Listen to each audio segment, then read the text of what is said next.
I wrote here, a day without Jesus is a miserable, wasted, squandered, fruitless day. Start and finish your day with Jesus. Now, I've had days where they were bad, and I was born again. I had weeks and even months where I was basically miserable, all right?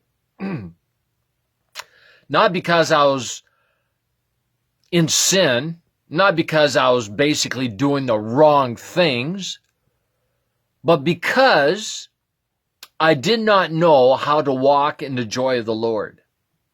Because the word says in the Old Testament, it said the joy of the Lord is your strength. All right? So his joy, not joy that the world gives you like happiness or whatever, but his joy gives you strength. It strengthens you. All right? Yes, during hard times, but also I've learned the hard way that I need his joy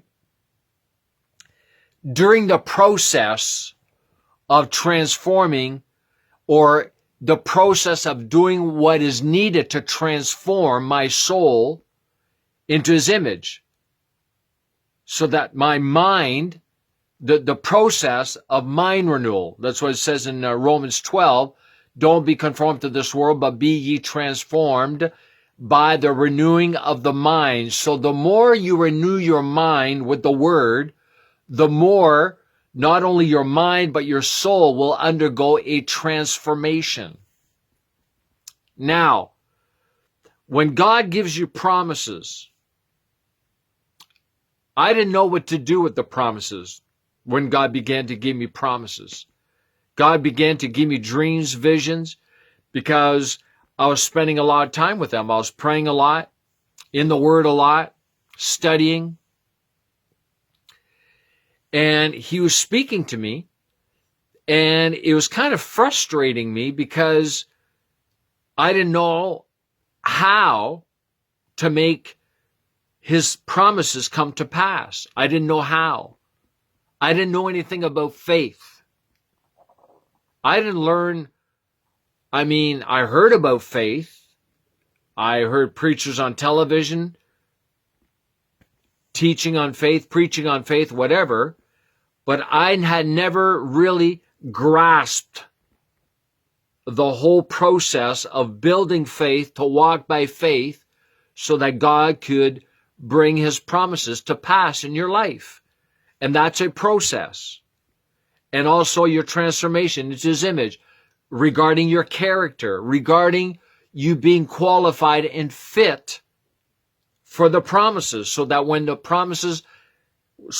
God opens the doors to the promises, then you'll do the right things and not the wrong things.